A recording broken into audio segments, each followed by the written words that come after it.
August 2000, Shorthand English Senior Grade. Get ready for the dictation. 10 seconds. 5 seconds. Start. Mr. Deputy Speaker, sir, I am grateful to you that you have come to a stage when we can wind up the debate. I am very thankful to the honorable members for the very lively discussion that has taken place for so many days.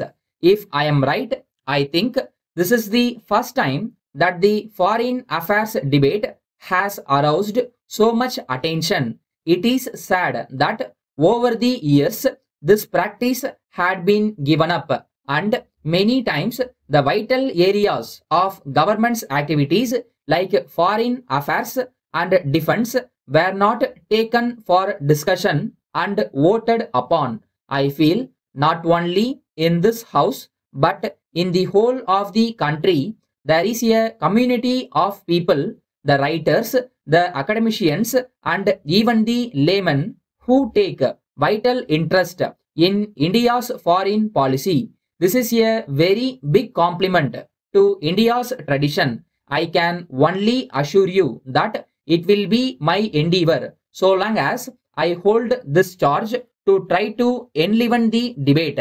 I will be very keen always not only to discuss here in the house but also with those who are experts outside to benefit from their views, outlooks, and studies.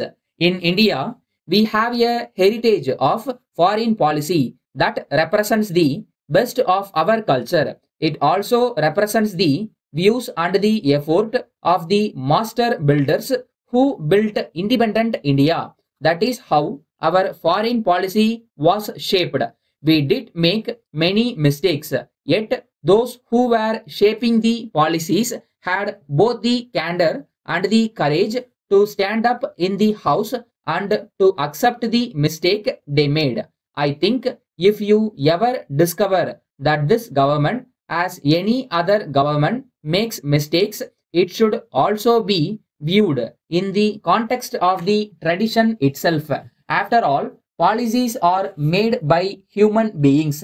Therefore, policies and perceptions sometimes can go wrong. But one thing on which we must not make a mistake and must never go wrong is on the basic principles of our foreign policy. As I sat here for 3 to 4 days discussing with the honorable members, hearing their views on various aspects of foreign policy, I felt more humble. I heard them with humility because most of them are more learned than me. They know better than me. Therefore, I heard them with respect. I promise again that it would be my attitude all the time that I hold charge of this portfolio. In the debate, when I heard my friends, I found one thing missing. That was the perception of change that has taken place all over the world. If we do not understand that no country, particularly India, can ever make a well thought out foreign policy, we must try to understand that Soviet Union of today is something very different from what Soviet Union was yesterday. I had the privilege of staying there for nearly 5 years as ambassador of this country. When I look around, when I look at the faces of the policies, I perceive a good change there. This tremendous change should be and should have been the subject of debate here. There may not be a consensus on that. When learned members are sitting here, I was hoping that we would try to spell out and try to share with each other as to how we understand the change.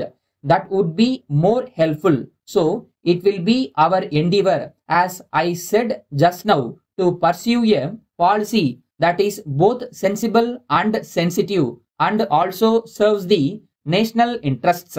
Thank you very much. letter from Thiru Balasubramanian, Secretary, Residents Welfare Association, Pallavaram, to the Managing Director, Metro Water Board, Chennai. Sir, I understand that Metro Water Board have plans to supply drinking water through Krishna Water Scheme to Kannan Nagar area, which is just half a kilometer from Pallavaram. I am to mention that the residents of our area suffer from lack of potable water for quite a long time. The water that is now available is not fit for drinking as it is brackish and hard. At present, the residents are using mineral water for drinking purposes, which affects their monthly budget very much. This facility cannot be availed by people belonging to economically weaker sections because they may not be able to spare money to spend for this purpose. Hence, I would like to request you kindly to extend the Krishna Water Scheme to our area also when it is made available to our neighboring colonies.